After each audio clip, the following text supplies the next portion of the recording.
अस्सलाम वालेकुम। आप सबने मुझसे ये रिक्वेस्ट की थी कि हमें ये बता दें कि हमारे जो ग्रे बाल हैं, हमारे जो premature greying of hair हो रहा है, उसको हम वापस काला कैसे कर सकते हैं। Premature greying of hair होता क्या है? अगर आपकी एज जो है वो 20 साल से कम है और आपके सर के बाल जो हैं वो 10% या 10% से ज्यादा जो है वो ग्रे हो रहे हैं, व्हाइट हो रहे हैं, तो उसको हम कहते हैं premature greying of hair. Premature greying of hair इसलिए होती है क्योंकि आपके जो रंग बनाने वाले सेल्स होते हैं, जिसको हम कहते हैं मेलानोसाइट्स, वो डैमेज होना शुरू हो जाते हैं। इसकी वजह से आपके जो काले बाल हैं वो सफेद होना शुरू हो जाते हैं। तो आज के इस वीडियो में हम ग्रे बालों के बारे में ही बात करेंगे। ये ग्रे हेयर या व्हाइट हेयर जो है ये क्यों होते हैं, इसकी क्या क्या वजूहात होती हैं, और उसके अलावा मैं आपको ऐसे ट्रीटमेंट बताऊंगी, ऐसे सप्लीमेंट्स बताऊंगी जिससे आप इस प्रोसेस को रिवर्स कर सकते हैं। उसके अलावा आपको कुछ ऐसी होम रेमेडीज बताऊंगी जो आप कर सकते हैं। मेरा नाम है Ayesha Cheema and welcome to my YouTube channel.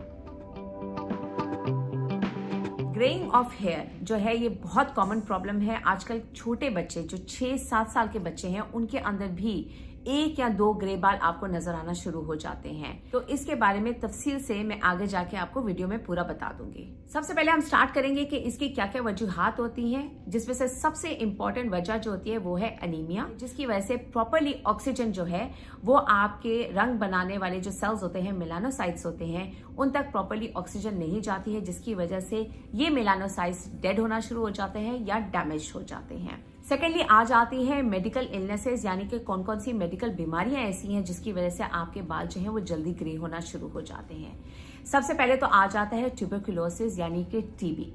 TB एक ऐसी बीमारी है जो हमारी कंट्रीज में सब कॉन्टिनेंट में बहुत ज्यादा कॉमन है। ये एक ऐसी बीमारी है जो आपको ओवरऑल अफेक्ट करती है, आपकी पूरी बॉडी को ये बहुत ज्यादा अफेक्ट करती है। तो नेचुरली आपके बालों को भी ये अफेक्ट करती है, आपके मेलानोसाइट्स को भी ये डैमेज करती है। सेकेंडली वो लोग जिनको टाइफाइड हो जाता है, टाइफाइड एक ऐसी बीमारी है जिसमें टेम्परेचर, आपका बुखार इतना तेज होता है जिसकी वजह से आपके मेलानोसाइट वो डैमेज हो जाते हैं। अगर आपको ये डायबिटीज का प्रॉब्लम है तो उसकी वजह से भी आपके बाल जो है वो बहुत जल्दी ग्रे होना शुरू हो जाते हैं। थर्डली जो मेन रीजन होती है आपके बालों की प्री मेच्योरली ग्रे होने की, वो होता है विटामिन B12 की डेफिशिएंसी की वजह से। विटामिन B12 की, फोलिक एसिड की, उसके अलावा सिलेनियम की, जिंक की, इन सारों की मिलकर जो डेफिशिएंसी होती है उसकी वजह से आपके बाल बहुत जल्दी ग्रे होना शुरू हो जाते हैं। जैसे कि मैंने वीडियो के शुरू में बताया था कि अगर बच्चों के अंदर premature greying of hair आना शुरू हो गया है तो उसके लिए बहुत ज्यादा इंपॉर्टेंट है कि आप अपने बच्चों के ब्लड टेस्ट जरूर करवाएं, खासतौर पे विटामिन B12, उसके अलावा उनके ब्लड शुगर लेवल्स, उसके अलावा आयरन लेवल्स भी करवाने उनके बहुत ज्यादा इंपॉर्टेंट है। नेक्स्ट जो मेन फैक्टर है वो है हमारी लाइफस्टाइल की चॉइसेस। हमारा लाइफस्टाइल जिस तरह का हो गया है उसकी वजह से भी प्री मेच्योर ग्रेइंग हो जाती है। हम जो हेयर प्रोडक्ट्स यूज करते हैं, हेयर स्टाइलिंग करवाते हैं, हीट आयरन्स अपने बालों में यूज करते हैं, हेयर ड्रायर्स यूज करते हैं, जो शेविंग फोम इस्तेमाल करते हैं, उसके अंदर भी हार्मफुल केमिकल्स मौजूद होते हैं जिसकी वजह से प्री मेच्योर ग्रेइंग हो जाती है, दाढ़ी की भी और सर के बालों की भी। इवन यहाँ तक कि जो आप ऑयल जाके खरीदते हैं उसके अंदर परफ्यूम एडेड होता है, और जो डाइज आप लगाते हैं अपने बालों के अंदर उसकी वजह से भी premature greying of hair हो जाता है। सेकेंडली स्ट्रेस, सबसे इंपॉर्टेंट चीज ये है कि स्ट्रेस जो लोग बहुत ज्यादा लेते हैं उसकी वजह से हमारी लाइफ ऐसी हो गई है कि हमने डेडलाइंस मीट करनी होती हैं, हम हर वक्त परेशान रहते हैं, हर वक्त अपने डिवाइसेस के ऊपर रहते हैं, उसकी वजह से भी premature greying of hair जो है वो हो जाता है। और इसी स्ट्रेस से रिलेटेड आ जाता है लैक ऑफ स्लीप। अगर आपकी रात की नींद प्रॉपर्ली पूरी नहीं हो रही है तो उसकी वजह से भी आपकी बॉडी जो है अपने आप को प्रॉपर्ली रिपेयर नहीं कर पाती है। उसके अलावा जंक फूड्स और शुगरी फूड्स, खासतौर पर शुगर, जो व्हाइट शुगर होती है, इसका इस्तेमाल आपने बिल्कुल नहीं करना है। अब हम आ जाते हैं इसके ट्रीटमेंट प्लान की तरफ। मैं आपको पहले सप्लीमेंट्स बता देती हूँ। सबसे पहला इंपॉर्टेंट सप्लीमेंट जो है वो है विटामिन B12। अगर आप डाइट के थ्रू लेना चाहते हैं विटामिन B12, आपने ग्रीन लीफी वेजिटेबल्स खाने हैं, आपने गोश्त का इस्तेमाल करना है। एटलीस्ट हफ्ते में 1 मरतबा आप बीफ या मटन जरूर खाएं। चिकन आप खा सकते हैं। उसके अलावा आप अंडे जरूर कंज्यूम करें, अंडे हफ्ते में 2 मरतबा जरूर खाया करें। फ्रेश फल, फ्रेश सब्जियां आप जरूर खाएं।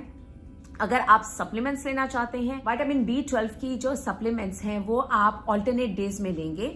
एक रात छोड़ के एक रात आपने खाने हैं। रात को सोने से पहले, खाने के बाद आपने एक टैबलेट 500 माइक्रोग्राम विटामिन B12 की लेनी है। सेकेंड आ जाता है iron supplements. Iron supplements mainly आपकी आयरन डिफिशियंसी को, आपके अनीमिया को ट्रीट करने के लिए है। आप फोलिक एसिड भी ले सकते हैं अगर आप आयरन सप्लीमेंट्स नहीं लेना चाहते हैं।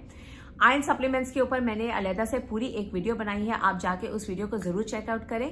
थर्ड आ जाते हैं बायोटिन के सप्लीमेंट्स। बायोटिन के सप्लीमेंट्स आप सबको पता है कि बालों के लिए बहुत अच्छे होते हैं, आप वो भी ले सकते हैं। अब हम आ जाते हैं होम रेमेडीज की तरफ। सबसे पहले और सबसे इंपॉर्टेंट होम रेमेडी जो मैं बहुत ज्यादा इस्तेमाल करती हूँ वो है प्योर सरसों का तेल, mustard oil. Cold pressed mustard oil जो प्योर फॉर्म में मिलता है, जो बहुत गाढ़ा होता है, वो वाला आपने इस्तेमाल करना है। अगर आप इसके अंदर कुछ और ऐड करना चाहते हैं तो आप 1 कप मस्टर्ड ऑयल, सरसों का तेल ले सकते हैं। उसको हल्की आंच पे आपने बॉईल करना है। उसके अंदर आपने 2 टेबलस्पून कलौंजी सीड्स ऐड करनी है। आप इसके अंदर 1 टेबलस्पून फेनुग्रीक सीड्स मतलब कि मेथी दाना भी ऐड कर सकते हैं। इसको हल्की आंच पे आपने बॉईल करना है। 10 से 15 मिनट तक आप इसको बॉईल करें। बॉईल करने के बाद आप इसको ठंडा होने के लिए छोड़ देना है। उसके बाद आप इसको स्ट्रेन कर लें। आपने इसको आधे घंटे के लिए अपने बालों में छोड़ के बाद में शैम्पू कर लेना है। थर्ड रेमेडी ये है कि आपने 1 कप कोकोनट ऑयल लेना है। प्योर ऑर्गेनिक कोकोनट ऑयल इस्तेमाल करना है, नारियल का तेल। उसके अंदर आपने 1 कप कड़ी पत्ता ऐड करना है और इसको हल्की आंच पे आपने कुक कर लेना है, बॉईल कर लेना है। जब आपका तेल जो है वो डार्क कलर का होना शुरू हो जाए, इसको आप आंच से हटा दें। ओवरनाइट आपने करी पत्ता इसके अंदर रहने देना है। सुबह आपने इस चीज को छान लेना है, इस ऑयल को छान लेना है। बाद अपने बालों में इसका मसाज करें, इसको 1 घंटे तक लगा रहने दें और फिर आप इसको शैम्पू कर लें। अगर आप चाहें तो आप इस मिक्सचर के अंदर जो है आधा लेमन भी ऐड कर सकते हैं। नेक्स्ट आ जाता है आंवला। आंवला आपको कहीं से भी मिल जाएगा। आंवला इज पैक्ड, लाइक इसके अंदर इतने विटामिन्स है, इतने न्यूट्रिएंट्स है कि ये ब्रिलियंट है।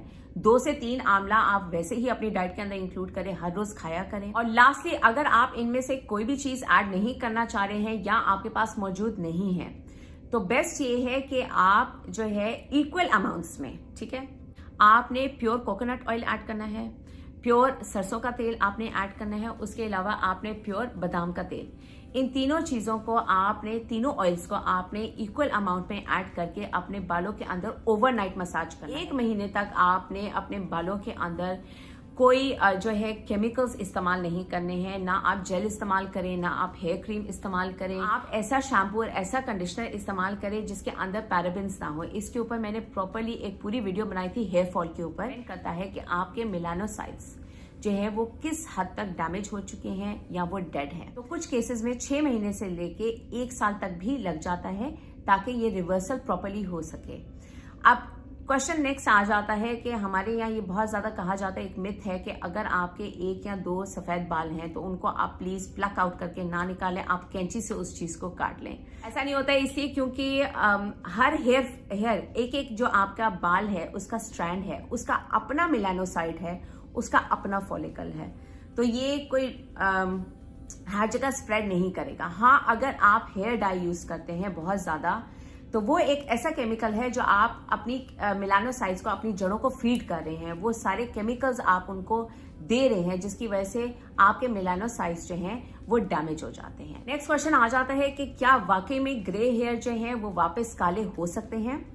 अगेन ये डिपेंड करता है आपकी एज क्या है, क्योंकि एज के साथ साथ ये एक नेचुरल प्रोसेस है कि आपके बाल जो है वो सफेद होंगे। ये सिर्फ हेल्प करेंगी उन बालों के लिए जो केमिकल से डिस्ट्रॉय हो रहे हैं। लेकिन अगर आपके एज के साथ साथ बाल सफेद हो रहे हैं तो ये एक नेचुरल प्रोसेस है, इसके लिए आप कुछ नहीं कर सकते हैं।